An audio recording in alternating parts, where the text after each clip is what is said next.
Hello, everybody, and welcome to The Well Live. I am David Tate, for those of y'all who don't know me. And for those of y'all who are watching this for the very first time, I'm going to give you a brief rundown of how this goes. So due to the coronavirus and everything, we've had to change up our structure a little bit. What we would normally do is we would meet up at First Baptist Church, Pasadena at 8 p.m. In our college room, and we would usually go from there until about 9:45. But since we can't meet up in person, what we are currently doing is we are doing a YouTube live stream, or I am doing a YouTube live stream at 7 p.m. And then we are going to be on our Discord server at 8 p.m. to actually go into deeper discussion over the text that we're going over today. And so we've been going through Ecclesiastes for a while now, and today we're going to be in Ecclesiastes chapter 11. And so what I'm going to basically do here is I'm going to give us a very brief rundown of the book of Ecclesiastes. And then we're going to actually go into the text of Ecclesiastes 11 a little bit, break it down, and I'm going to give an outline of what we're going through tonight in the actual discussion part. So if you want a more in-depth breakdown of Ecclesiastes, you can actually go to the previous video where I actually went through it for quite a while, and I went through a much longer breakdown of it than I'm going to provide for today. But so today I'm going to give us a very brief rundown. Sorry, I'm flipping through it and getting in my Bible right now. But what I'm going to do right now is I'm going to pray for us, and then we're just going to hop right in. We're going to give a brief overview of Ecclesiastes, and then we're going to just start going through Ecclesiastes 11. And hopefully this won't be too long. And then I'll pray for us, and then you can just find the link to the Discord server either in the link of this video, and if it's not there yet, just go to the link on our channel, and you can get there and you can join us at 8 p.m. All right, well, I'm going to pray for us, and then we will just get started. Dear God, thank you so much for allowing us to still be here today. I pray that you're keeping everybody safe. If there's sick people out there, even amongst us, I pray that you'll heal them, God. I pray that you will allow us to be encouraged by your continued presence, even if we are in the solitude of our homes. I pray that you'll keep our minds focused on you, and you'll keep our hearts directed towards you, God. I thank you for the opportunity that you've given us, that we can still meet up, even from a distance. A few hundred years ago and stuff, we wouldn't have had this type of technology to do this. Well, I mean, even 100 years ago, we wouldn't have had this, God. So thank you for allowing us to still be able to meet up. Even though by all other ways we're still kind of isolated from one another. So thank you for that, God.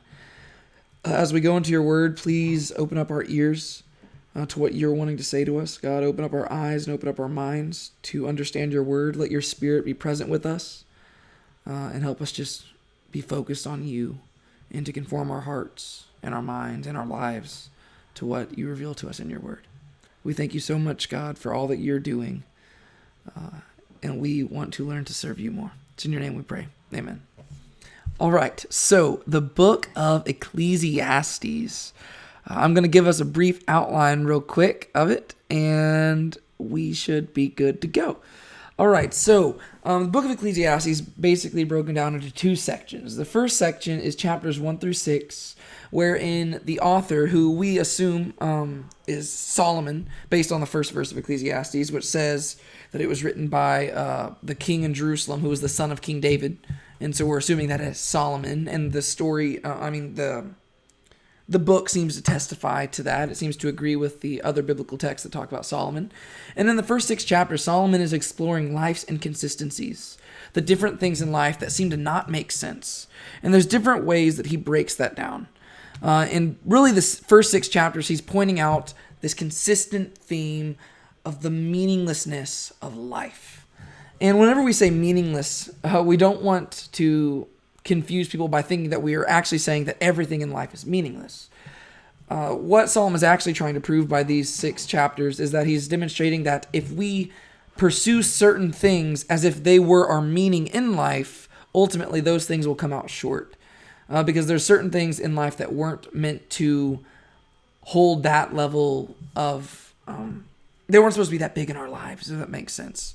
While those things have meaning in and of themselves, they aren't our meaning in life. And so he breaks down different things. He breaks down wisdom, pleasure, wisdom and folly, hard work and toil, wealth, and just abundance in life. He says all these things are good things in and of themselves. Wisdom is a great thing. Pleasure can be a good thing if it's not perverted. Wisdom is we already talked about wisdom, but wisdom is better than folly. Hard work is a good thing. Wealth can be a good thing if it's used for the right purposes. A lot of times we hear that money is the root of all evil, but it's not money that's the root of all evil. It's love of money that's the root of all evil. So these things are good in and of themselves, but those things aren't the end-all be-all of our lives. If you are living your entire life pursuing wisdom, and you are making wisdom and the attainment of wisdom your meaning in life, you're going to come out short. If you're pursuing pleasure and you're trying to make that the end-all be-all, like your meaning in life is to be as happy and as pleased as possible and to just indulge in pleasure, well, ultimately you're going to come out short there too, because you're always going to want more. If you just want to be rich, if you want to be wealthy, and that's your meaning in life, well, you're never going to have enough money. And once you do, what are you going to do with it, right? Solomon, according to the Bible, was the richest man basically in the world. He was also the wisest man in the world. So he's the one who would have known these things. If meaning was to be found in wisdom, he was the wisest man. If meaning was to be found in pleasure, well, he had 700 wives, 300 concubines, and he had enough money to buy whatever he wanted. He talks about bringing in singers, bringing in comedians, bringing in all the entertainment he wanted. If meaning was to be found in hard work, well, he was an architect, a botanist, a scientist, a historian, a psalmist, like he was all these things. He was a king. He was a hard worker. If things were to be found in wealth, well, you know what? He had a lot of money. If meaning was to be found in abundant life, Solomon would have known that. But he says all of these things ultimately come out meaningless. And the word that he uses there is hevel, which is the idea of a vapor that just slips through your fingers. Right? So you think that you're grabbing onto it, but right as your hand closes, it just slips through. So you think that you're grasping onto meaning because you understand that these things are good things. But whenever you grab onto them as if they are your meaning, it slips through your fingers and you realize that you're just as empty as you were when you started. And so that's what he's kind of explaining in the first 6 chapters. And in the middle of this, in chapter 3, he comes to an aside where he kind of just breaks off of his main point. And he points out that there's this idea of God and eternity that suggests to us that there is meaning in life. Whenever we look at life, life is brutally inconsistent, right? The wiser you get, the more foolish you realize you are. The richer you get, the more you recognize your own poverty. Like there's this inconsistency in life. The more you understand, the more injustice you see in the world. And he says, we know that life shouldn't be this way. We know that there's value in wisdom, there's value in pleasure, there's value in hard work. But for some reason, whenever we value these things too highly, we come out dry.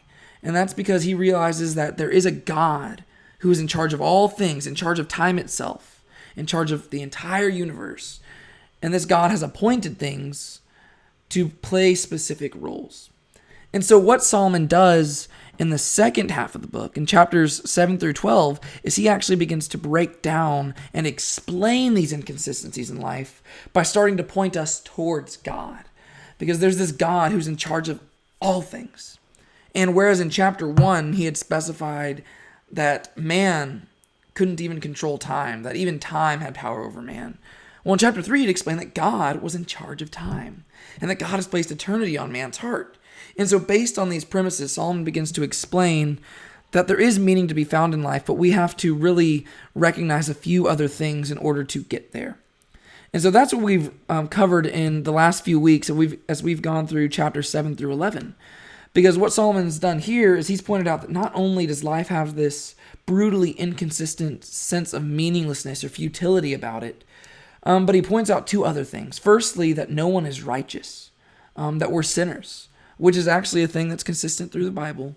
It's consistently taught that we are sinners in need of God. And that actually is Solomon's explanation for why things are so inconsistent. That's one of the reasons, at least. The second reason is what we'll address in a second. But this first reason is that life is inconsistent because we are sinners. The reason why we can't attain perfect wisdom is because by sin, we're foolish. The reason why we can't attain perfect pleasure is because by sin, we pervert pleasure. The reason why wealth won't satisfy us is because of sin, we end up abusing that wealth and we use it for our own personal gain and for selfishness. And so there's these certain things about us that affect the pursuit of meaning in life. And so it's not the pursuits themselves and the objects themselves that are meaningless. The issue isn't with the objects. The issue is with us. It's not the end, it's the means that is really the issue. It's not wisdom or pleasure or folly or hard work. Those things aren't the issue. The real issue is the fact that we're sinners, and that because we're sinners, we pervert the entire pursuit of meaning in life. Because what he's going to get to, especially next week in chapter 12, as he concludes the book, is that meaning is really only supposed to be found in God. That's where meaning in life is ultimately found. And that's actually what his third point is. His third point is that man needs God. Because based off the second point, that no one is righteous, Solomon had pointed out three things. First off, man has a submission problem. He doesn't like submitting to authority because we're sinners, we like being in charge, right? Like that's what sin is. Sin is rooted in pride, and because we're prideful, we like doing things our own way. Secondly, man has a sin problem that flows out from that pride. And thirdly, man has a satisfaction problem. These all build off each other. Because we won't submit, we sin. Because we sin, we can't achieve satisfaction because satisfaction is found through submitting to God. And that's how he arrives at that third point, that man needs God. And what we've covered the last few weeks is that Solomon has been demonstrating where man is lacking, which is to be contrasted. He doesn't say it outright in the text, but this is contrasted by the ways where God is not lacking, right? So at the end of chapter 9, Solomon was pointing out how man is limited in knowledge and power. For instance, man knows that he will die, but he doesn't know when he will die, and he doesn't have the power to stop death. And once again, that goes back to us being sinful. Death is a result of sin. The wages of sin is death, according to the Bible, and no one is righteous, no, not one. Right, so these are consistent themes throughout the entire Bible. What Solomon's doing here is he's thoughtfully trying to get us to reach these conclusions from a logical and almost philosophical understanding of life. And so then at the end of chapter 9, and really through all of chapter 10, Solomon's demonstrating that not only is man limited in knowledge and power, but he's limited in understanding. And so what he did is he starts giving us some proverbs. He starts giving us little nuggets of wisdom that demonstrate that really we're all foolish people and we're lacking in understanding, which is once again an overflow from our sinful nature. Because we're sinners, we are naturally foolish. And because we're foolish, we're therefore not perfectly wise, because that's what it means to be foolish. Whereas God is perfectly wise. Not only does God know all, not only is he powerful over all things, but God has perfect wisdom and understanding, which is kind of related to him being present everywhere, right? He's everywhere. He knows all things. He has power over all things. Therefore, he understands all things to their deepest possible understanding. And so really Solomon's painting this picture of the fact that we desperately need God. Man is in total need of God, because without God, this goes back to point 1, without God, everything's meaningless. And then secondly, without God, we are still left in our sinful state. So Solomon's really trying to, I'm trying to summarize this very briefly. If you want, the book isn't that long. Go read through it. It'll take you long to get through, though, because it really is deep and you have to really wrestle through a lot of the concepts. But Solomon does this in an amazing way. You can really tell he's the wisest man in the world, because the way that he gets us to understand meaning is found in God is remarkable. But we haven't gotten there yet, right? Today we are in chapter 11, where Solomon, it's actually a very short chapter. Solomon is trying to demonstrate to us that not only is man limited in knowledge and power and understanding, but man is also limited in control. And so what we're going to do right now is we're actually going to read through Ecclesiastes chapter 11 so that we can have an idea of what we're going to be going through tonight. So I'm going to read through Ecclesiastes 11, and then we'll break it down a little bit. All right. So Ecclesiastes chapter 11. This is the English Standard Version, and then what I'm going to be going through in a little bit is the NIV, because I like how the NIV's translated a few of these things. All right. Ecclesiastes chapter 11. Cast your bread upon the waters, for you will find it after many days. Give a portion to 7, or even to 8, for you know not what disaster may happen on earth. If the clouds are full of rain, they empty themselves on the earth. And if a tree falls to the south or to the north, in the place where the tree falls, there it will lie. He who observes the wind will not sow, and he who regards the clouds will not reap. As you do not know the way the Spirit comes to the bones in the womb of a woman with child, so you do not know the work of God who makes everything. In the morning sow your seed, and at evening withhold not your hand, for you do not know which will prosper, this or that, or whether both alike will be good. Light is sweet, and it is pleasant for the eyes to see the sun. So if a person lives many years, let him rejoice in them all, but let him remember that the days of darkness will be many. All that comes is vanity. Rejoice, O young man, in your youth, and let your heart cheer you in the days of your youth. Walk in the ways of your heart and the sight of your eyes. But know that for all these things God will bring you into judgment.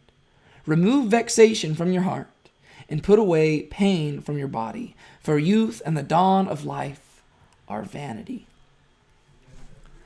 All right, so you might have heard me reading that, or you might have been reading that on yourself. Like by yourself, or maybe you were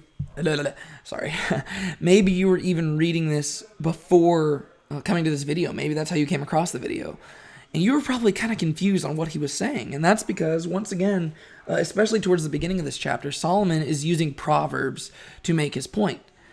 He's using Proverbs, which are little nuggets of wisdom, to demonstrate certain truths about life, and not necessarily promised truths, but more general truths, where there might be exceptions, but these are things about wisdom and folly, to where the wise person will do this and the foolish person will do the opposite.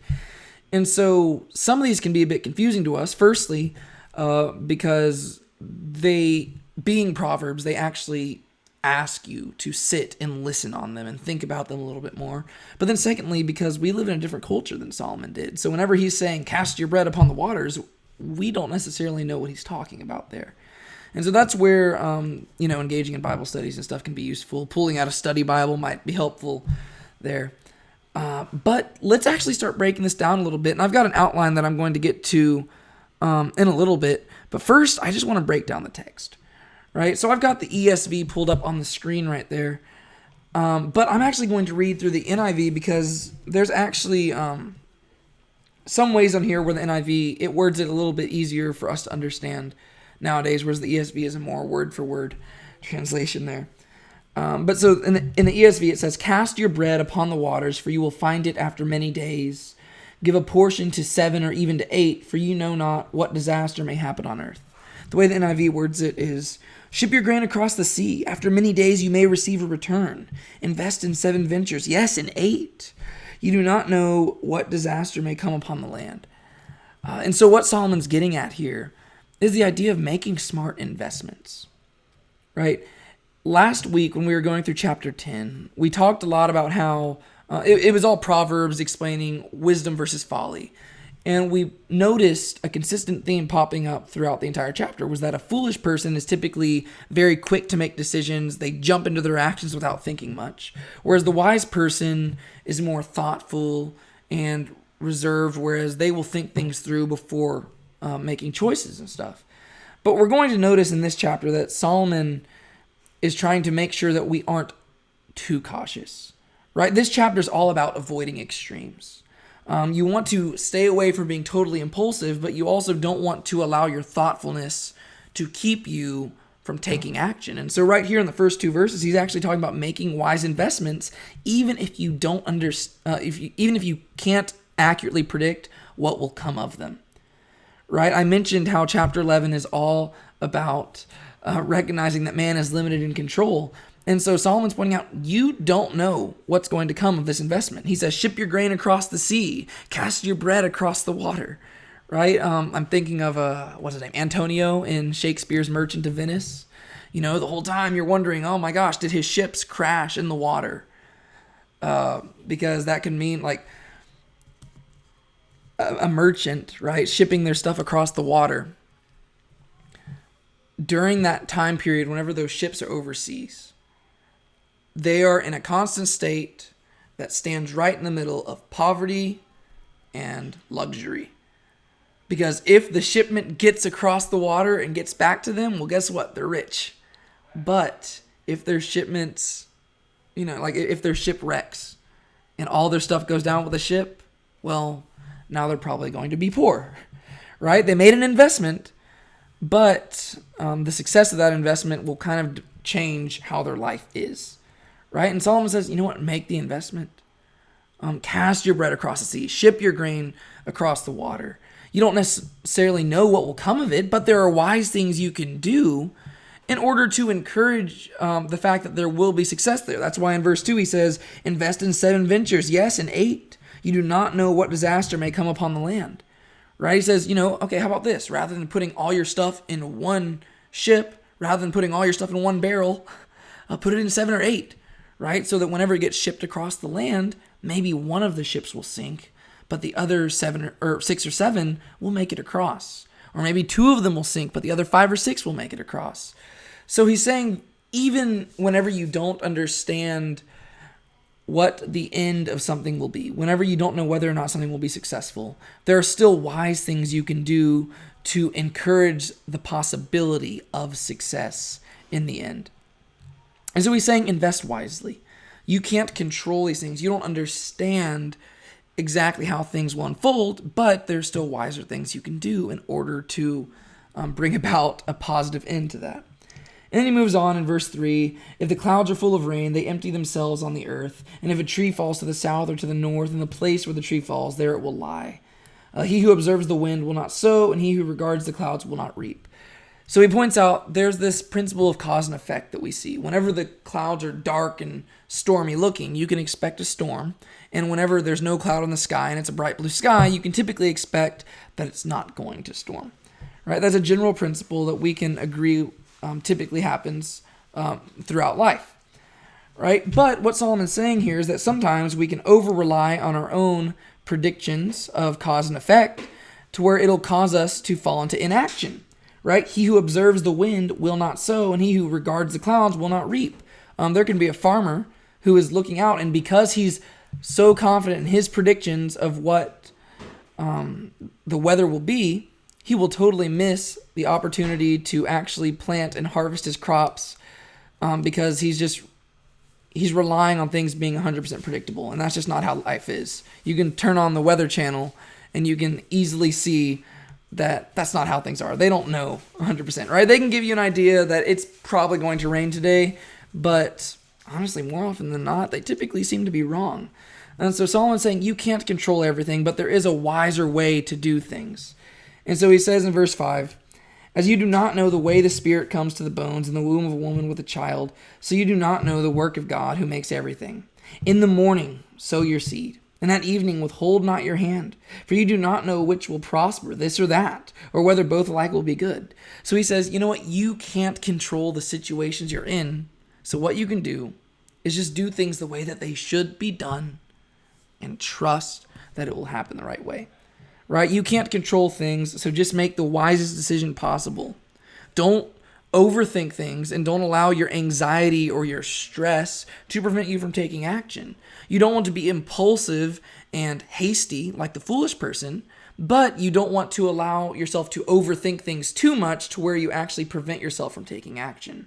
Once again, extremes. Avoid the extremes. There's always the moderate position. Don't be impulsive and hasty, but don't overthink yourself into being totally stagnant. Don't paralyze yourself with stress. Honestly, just avoid stress. The way Jesus talks about it is that tomorrow has enough worry for itself. So just think about today and just focus on that. Just cast your anxieties to God and just try your best. You can't control the situation. Just trust God with it and make the wisest decision possible. Don't just do nothing. But let's move on. So the first 6 verses are all kind of about that same thing.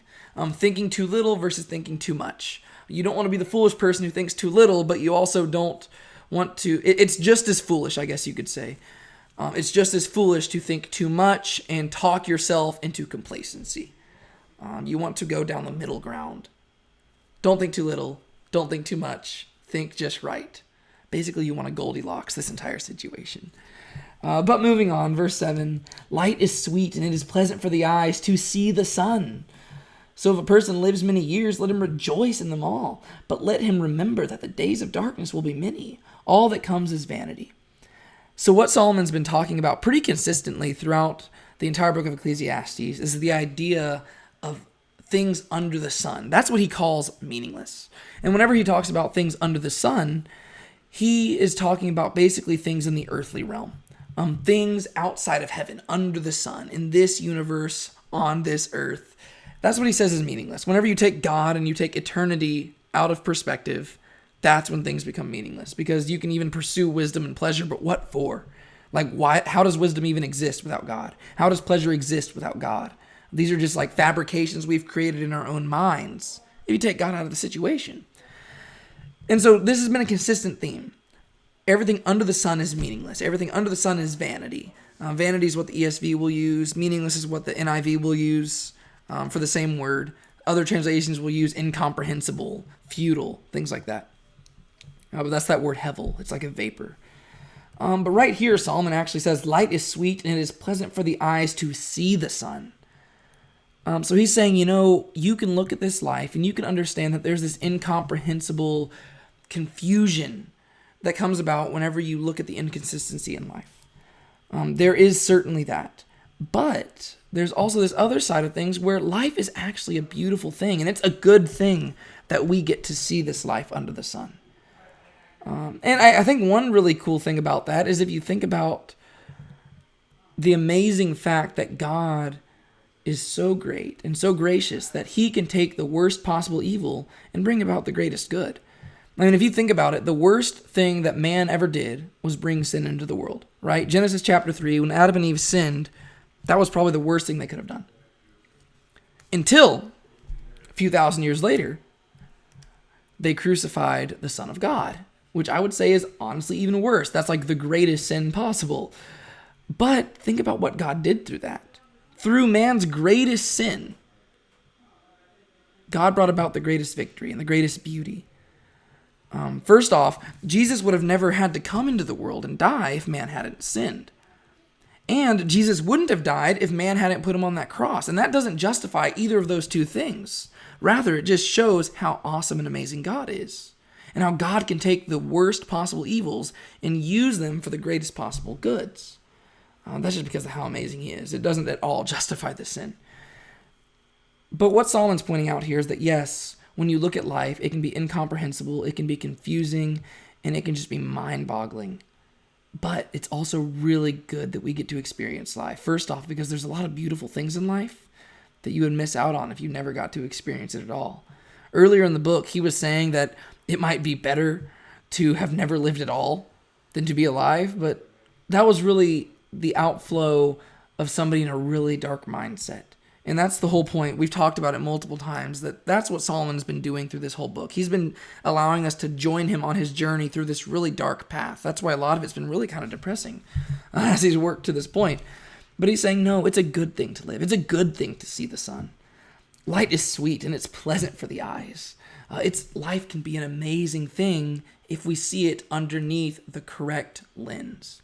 And that's what he's really been working at the entire time. Through a majority of the book, Solomon's been looking at life through an incorrect lens, right? And he's been taking us on that journey, but now he's beginning to transition us to where in chapter 12, he'll be able to actually unveil finally the conclusion of the matter, the end of things, what our end meaning should be and how to view life under the correct lens. But he says, you know what? Yes, life can be meaningless, but there's also beauty to be found in it.